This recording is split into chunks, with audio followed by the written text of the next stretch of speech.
Jadi lawan Amanda Manopo main sinetron, Ahmad Megantara diminta tetap setia istri.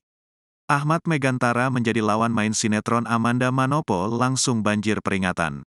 Kini Ahmad Megantara diperingatkan supaya tetap setia kepada istrinya setelah menjadi pasangan main sinetron Amanda Manopo.